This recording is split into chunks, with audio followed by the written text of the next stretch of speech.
Before we start igneous rocks, we need to go through some terminology.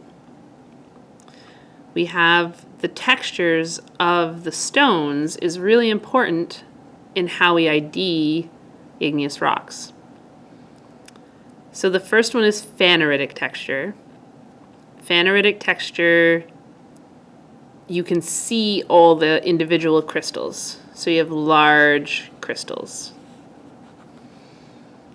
But then within phaneritic, you can have porphyritic phaneritic. And basically this is, you can see the crystals because it's phaneritic, but the porphyritic means that there's two different sizes. A phantic texture is individual crystals are too small to be seen. So phaneritic, we can see the crystals. Aphanic, we can't. But porphyritic is two different sizes. So porphyritic phaneritic, we have two different sizes of crystals we can see, and porphyritic aphantic is there's a matrix of tiny little crystals and then bigger ones inside. And I'll show you the examples of this in a second. Then we also have glassy texture and pyroclastic texture. So glassy texture is your classic obsidian. Pretty much if it has glassy texture, you've got obsidian. And pyroclastic texture is pumice, which comes in more than this, just this white color. The white color is if it's in the granitic group, or if it's in dark color, if it's in the andesitic group. So I have a bunch of rocks here, and we can talk about the porphyritic ones, where we have, I wonder if it'll zoom in on it for you, where we have two size crystals. And one of those crystals is quite large, and one is very small. So this is aphantic porphyritic.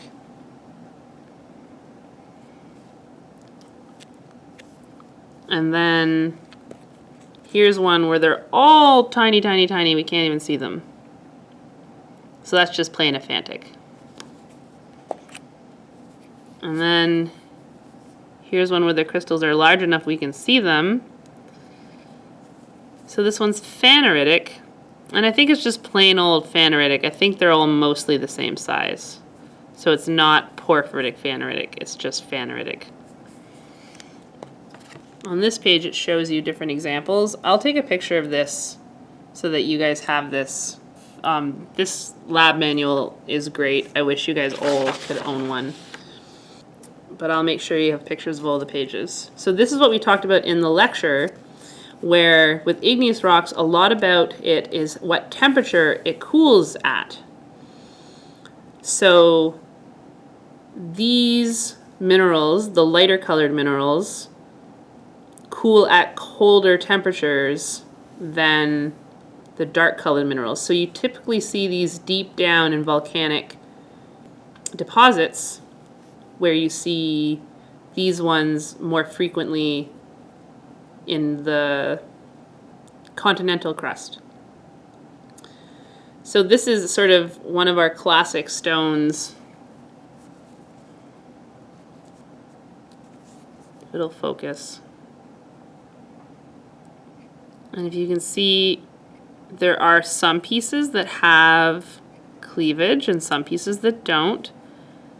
There's black pieces and gray pieces and white pieces. And they're all pretty big. So what we probably have is quartz, feldspar, and biotite. The quartz being the white and gray pieces that don't have cleavage, the feldspar being the pieces that have cleavage, and then the biotite being those little black pieces in there. And we have a phaneritic texture where we can see the crystals. So this is granite. And granite comes in lots of different forms.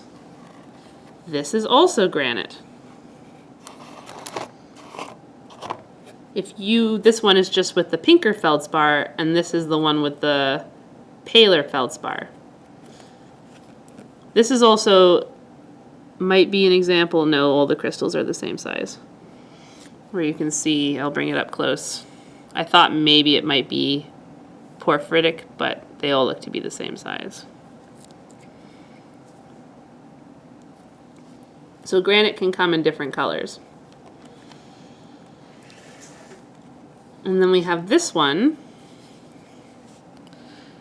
The crystals are tiny. We can't see them. I wonder... Oh, it does work. Sweet. Even with the hand lens, can't really see the crystals. So we have an Phaneritic texture. So this cooled quickly, and it's very dark. So we're not seeing very much of these plagioclases, feldspars. It's probably mostly pyroxene or amphibole. So this is probably basalt. And we think of basalt as lava. Much of the lava on the world is basalt. But because in North Bay, we are the roots of mountains, once upon a time, there were volcanic plumes. And you can find pieces of basalt in the North Bay area left over from those ancient mountain roots.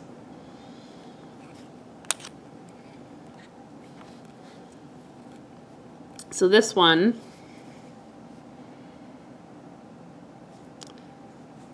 has crystals that you can see. And some of them shine with cleavage and some of them don't.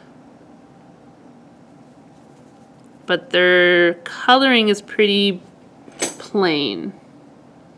Some of them have long, thin crystals. I don't know if you guys can see those long, thin crystals. Those long, thin ones, there's some good ones over here. Those long, thin ones are part of the amphibole family. And then there's lots of conchoidal fracture still, which means there is a bunch of quartz in here still. Not a lot. Most of it seems to be amphibole and feldspar, which means this, with its Phaneritic texture and a lot of plagioclase still, some amphibole, and maybe a little quartz, is diorite. Right? Phaneritic, diorite, plagioclase, quartz, amphibole.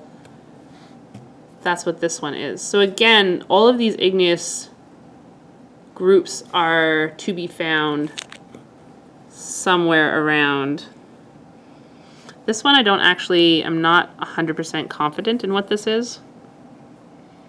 I am 100% confident that we have an aphantic matrix with phaneritic large crystals. So this could be breccia. Because those are feldspars and the dark matrix, it could be diorite, but I'm not 100% sure. But you can see the cleavage planes on those larger white crystals. They're definitely one of the feldspars. You can even see the angles from the, like here you can see the angle that the cleavage planes broke off on. But that darker matrix in between is harder to tell. Because if that darker matrix is, say, a chert, then we have a type of weird granite. But if that darker matrix is really tiny crystals of amphibole and biotite and plagioclase, then we've got some diorite. It's a neat rock either way. That is how you use the igneous chart.